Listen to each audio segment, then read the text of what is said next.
शहीद भगत सिंह की। 1907 में इनका जन्म हुआ। लयालपुर नाम का गांव लाहौर में पड़ता था आज, जो कि पाकिस्तान में है। मां विद्यावती कौर, पिता किशन सिंह। बचपन से ही जो लाहौर में एक स्कूल था जो कि ब्रिटिश सरकार का, ब्रिटिश हुकूमत से इन्फ्लुएंस स्कूल था, उसको ज्वाइन नहीं किया। दयानंद एंग्लो वैदिक पद्धति के द्वारा जो स्कूल, जिसको आजकल डीएवी बोलते हैं ना, दयानंद एंग्लो, आर्य समाजी माहौल में पढ़ना इन्होंने चुना। शुरू से ही इतना पढ़ाई में तेज, इतना तेज कि बचपन भर में इन्होंने लगभग 50 किताबें स्कूल टाइम में ही पढ़ डाली, जो कि अपने स्कूल से अलग किताबें थी। पॉलिटिकल रिफॉर्म, सोशल रिफॉर्म, किसी भी प्रकार के इकोनॉमिक रेजिम पे जो किताबें, इनका बड़ा इंटरेस्ट था। जो एकाकी की भावना थी ना भगत सिंह में, वो सीखना चाहिए। एकाकी की भावना, सिलेक्टिव लिसनर थे, हर जगह खड़े नहीं होते थे, उठते बैठ, जिधर आजादी आजादी आजादी आजादी, ये भावनाएं दिमाग में बचपन से घुस गई। छोटे थे, 1919 में अप्रैल 13 को जलियांवाला बाग कांड हुआ। बस इतने छोटे से में 11-12 साल के 40 किलोमीटर दूर पैदल चले गए। उसी जलियांवाला बाग में पहुंच गए। वो आवाजें कौन रही थी इनके दिमाग में, जो वो लाशें थी वहां पे, कितने लोग चले गए। काफी लोग तो वहां पास में पड़ा कुआं था, उसी में डूब गए, उसी में कूद के छलांग मार के, क्योंकि जनरल डायर ने जो गोलियां मारने का सबको आदेश दे दिया। कहते हैं कि आज भी उस कुएं से पानी निकालो तो उसमें रक्त की बूंदें मिलती हैं आज भी। ये वहां से खून से भरी मिट्टी को बर्तन में डाल के ले आए एक बोतल में, और घर में लाके इतने सुन्न हो गए। सोचो छोटा सा बच्चा है, क्योंकि इसके दिमाग में ना वो घुस चुका था। इसकी बहन ने पूछा क्या हुआ, बता दे क्या हुआ, इतनी देर से क्यों आया। ये बोला ये खून मेरे उन शहीदों का है, देशवासियों का, जिसका मैं बदला लूंगा, अंग्रेजों को मार भगाऊंगा। जब इनके पिता खेती किया करते थे ना, बोले आम की गुठली क्यों बोई, पिता से पूछते थे। पिता कहते थे बेटा आम लगेंगे, पेड़ लगेगा। ये कहते थे ठीक है जी, मैं बंदूक बो दूंगा ताकि बंदूकों का पेड़ लग जाए। इतने छोटा सा बच्चा क्या सोच रहा है, कहता है कि मुझे बंदूक इसलिए चाहिए ताकि अंग्रेजों को भगा दूं। 1920 के आसपास गांधी को देश से बहुत ताकत, बड़ा सहयोग मिल रहा था। गांधी उस समय पावरफुल आवाज बन चुके थे देश की, जिन्होंने आम जनता की आवाज को उठाया। अहिंसावाद, वो क्या कहते हैं, मुझे लड़ना नहीं है, लड़े बिना अंग्रेजों को, गोरों को भगा दूंगा। नॉन कोऑपरेशन मूवमेंट चालू किया। ये नॉन कोऑपरेशन मूवमेंट आपने इतिहास, हिस्ट्री में जरूर पढ़ा होगा। क्या कहते हैं, असहयोग आंदोलन। गोरों का लाया, गोरों का बनाया, जो कुछ रिजेक्ट करते जाओ, रिजेक्ट करते जाओ, रिजेक्ट करते जाओ, पागल लोग चले जाएंगे देश से। गांधी बोले शांति से करा दूंगा इस काम को, और पूरा देश मान गया।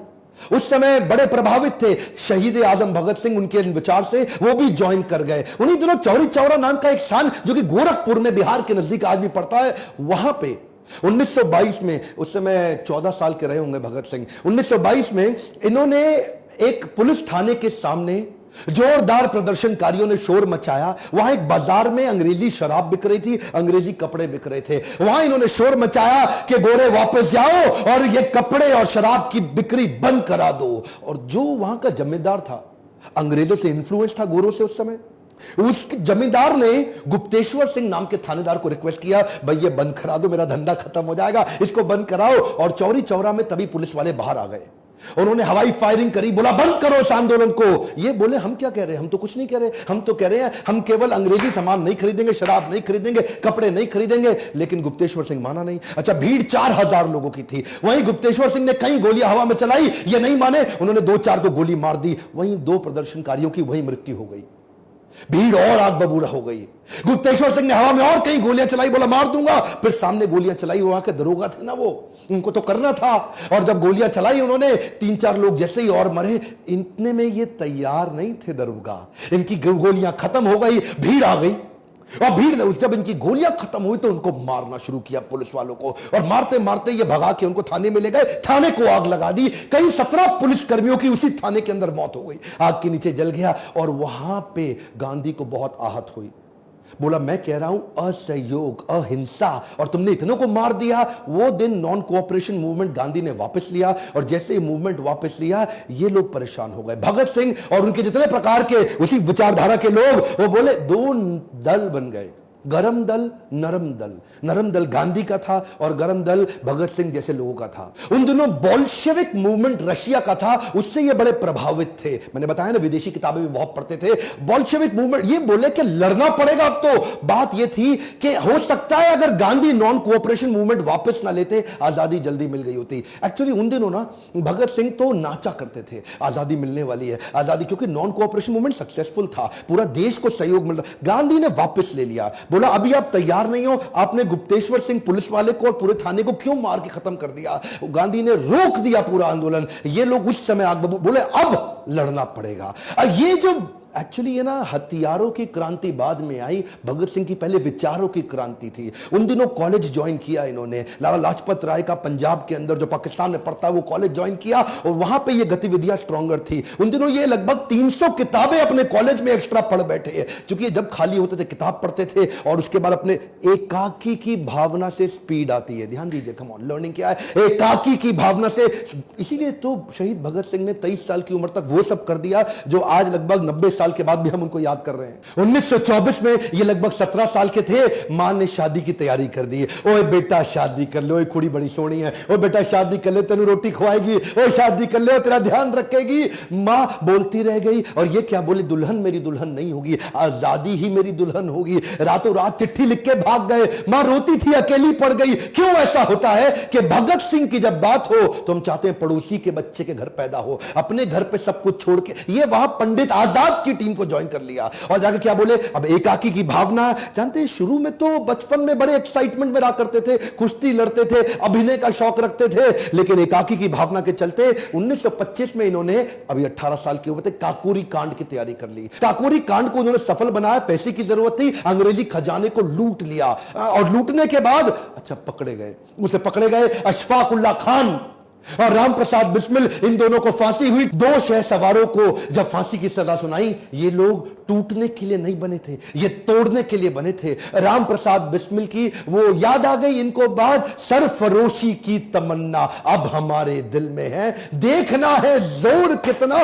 बाजुए कातिल में है। क्या मतलब? सरफरोशी, कटा लूंगा अपना सर, ये मेरी तमन्ना है, और तेरी बाजू में कातिल दम कितना है? मेरी तमन्ना ज्यादा बड़ी है गला कटाने की कि तेरी बाजू में ताकत कितनी है, वो आके देखते हैं। ये आपने सुना तो होगा, मतलब पहचानिए, ये इसको बोलते हैं विचारधारा। सरफरोशी की तमन्ना, अपना गला कटा लेने की तमन्ना, वो ज्यादा बड़ी है कि तेरे बाजू में जोर मेरी कत्ल करने का बाजुए कातिल में है। दशहरा ग्राउंड में चले गए। लिखने में बहुत तेज हुआ करते थे उन दिनों, पत्रिकाओं में, अखबारों में ये लेख लिखा करते थे सोशल रिफॉर्म्स के बारे में, अंग्रेजी हुकूमत के खिलाफ, कभी अपने नाम से कभी बेनामी लेख लिखा करते थे। और ये वहां जाके पर्चे बांटने लगे।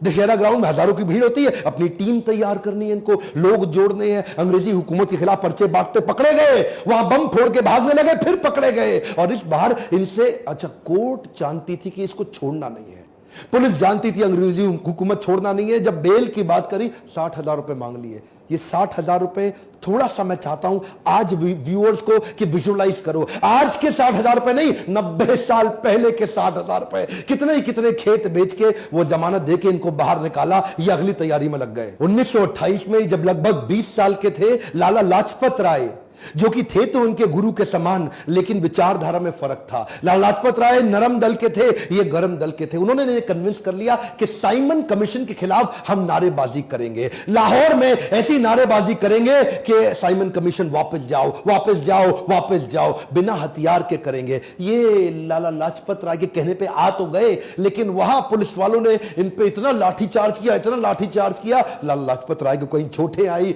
और उसके बाद अस्पताल में उनका इलाज के दौरान देहांत हो गया। वो बोले थे कि मेरी मौत ब्रिटिश सरकार की ताबूत पे आखिरी कील साबित होगी। भगत सिंह, राजगुरु, जयगोपाल, चंद्रशेखर, हालांकि ये लाला लाजपत राय को पसंद नहीं करते थे विचारधारा में, लेकिन उनकी मौत से आहत बहुत हो चुके थे। बोले पिता समान है हमारे, इनकी मौत का बदला तो लेना पड़ेगा। जेम्स स्कॉट, जिसने ये मारने का आदेश दिया था, उसको गोली मारेंगे अब हम। चारों ने तैयारी कर ली। वहां कोतवाली के सामने लाहौर में चारों ने अपनी अपनी जगह बना ली और स्कॉट के बाहर निकलने का थाने से इंतजार कर रहे थे कि गोली मार के भागेंगे उसको। गलती हो गई, स्कॉट की जगह डिप्टी सुपरिटेंडेंट ऑफ पुलिस उस समय सॉन्डर्स, वो बाइक से निकला और राजगुरु ने उस पर गोली चला दी। एक गोली मारी उसको, यहां भगत सिंह भाग के आए, 3 गोली सर में और मार दी, इंश्योर कर दिया खत्म कर दे। पीछे से एक वही थानेदार हिंदुस्तानी था, वो भागते हुए आया था उस समय। बोला चंद्रशेखर आजाद ने तुझको नहीं मारना चाहते, तू इंडियन है, वापस चला जावा। लेकिन क्योंकि वो पुलिस के इन्फ्लुएंस में ब्रिटिश सरकार के था, उसको भी गोली मार के ये भाग गए। डीएवी कॉलेज था वहां पे, उसकी बिल्डिंग के पीछे से, क्योंकि वहां इनकी चलती थी, छुपते छुपाते भाग के निकल गए। अब धरपकड़ चालू हो गई।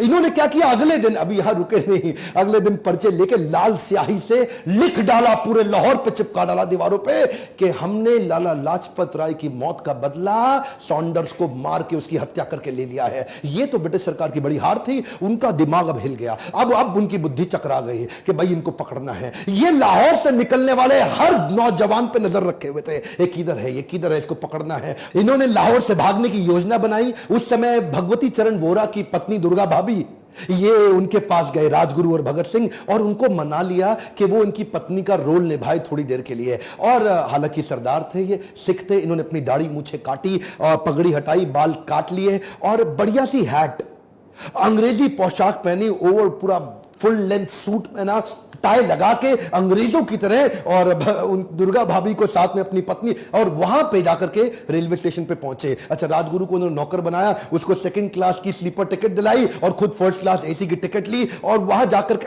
लगे रहे अंग्रेज ढूंढने में, लगे रहे। उस समय इनको पहचान ही नहीं पाया, इन्होंने पूरा चेहरा मोहरा सब बदल लिया, निकल के भटिंडा के रास्ते कलकत्ता की ट्रेन पकड़ ली और निकल गए। ब्रिटिश सरकार की मजदूर विरोधी नीतियों से ये बहुत दुखी थे, परेशान थे, उसके खिलाफ आवाज उठा रहे थे, ब्रिटिशर्स सुन नहीं रहे थे। फ्रेंच रेवोल्यूशन के दौरान 1893 में फ्रेंच असेंबली के अंदर भी लो इंटेंसिटी का बॉम्ब फेंका गया। उन दिनों ये किताबें पढ़ते ही थे, दुनिया भर में देख रहे थे कि आजादी के लिए क्या क्या चल रहा है, इन्होंने भी तैयारी करी। बटुकेश्वर दत्त को अपने साथ लिया, एक लो इंटेंसिटी का बॉम्ब तैयार किया और कुछ पर्चे लिखे वहां पे, और अचानक वहां पे जाके असेंबली, सेंट्रल असेंबली में पहुंच गए, खाली जगह ढूंढी और वहीं बॉम्ब फेंक दिया। लो इंटेंसिटी का बॉम्ब था, किसी को नुकसान ना पहुंचे, धुएं का गुबार हो गया। पर्चे उठा के हवा में फेंके और हर पर्चे पे लिखा था, बहरों को सुनाने के लिए धमाका जरूरी है। क्या बोले? बहरों को सुनाने के लिए धमाका जरूरी है। और ऐसा धमाका, धुएं के गुबार में भाग के निकल सकते थे,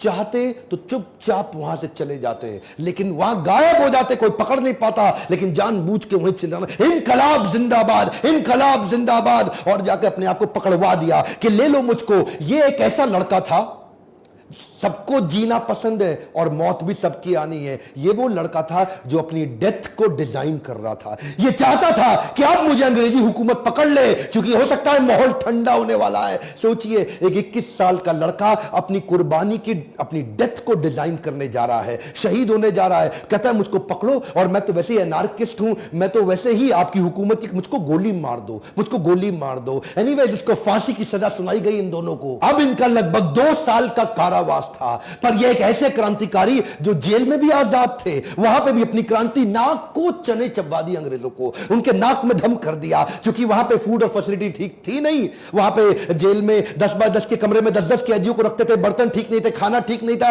रोशनी की सुविधा नहीं, बिजली कोई था नहीं, खिड़की हुआ नहीं करती थी, इतना बुरा हाल। इन्होंने उसके खिलाफ अंदर आंदोलन चालू कर दिया। अच्छा, अंग्रेज इनसे घबरा गए थे, बोले यार इसको ना अलग कर दो, सारे इंडियन इससे इंफ्लुएंस हो जाते हैं। एक नया आंदोलन कर दिया इस आदमी ने। ये 64 दिन के अन्न जल त्याग पे चले गए, कहते आम मरण अनशन, अब कुछ नहीं खाऊंगा मैं। अच्छा, अंग्रेज शुरू में इनको इग्नोर करते थे, अब 2 दिन, 4 दिन, 5 दिन, 64 दिन तक नहीं खाए। क्रांतिकारी यतीन्द्र दास उस समय शहीद हो गए, क्योंकि इतना कमजोर भगत सिंह का वजन रोज कम होता जा रहा था। अंग्रेज घबरा रहे थे, लेकिन ये असल में क्या है ना, इनको, अच्छा उसके बाद भी हंसते थे, डर लगता नहीं इनको, इनके चेहरे पे हमेशा मुस्कुराहट होती थी। इनकलाब जिंदाबाद, इनकलाब जिंदाबाद। घबरा गए, ये क्या बोले? कहते मेरे सीने में जो जख्म है वो तो फूल के गुच्छे हैं, हमें पागल रहने दो, हम पागल ही अच्छे हैं। अंग्रेजों को घुटने टेकने पड़े, हार मान गई इनकी। उन दिनों ये कई लेख भी लिखते थे, इनका कहते थे अंदर भी आंदोलन चलाऊंगा और लिख लिख के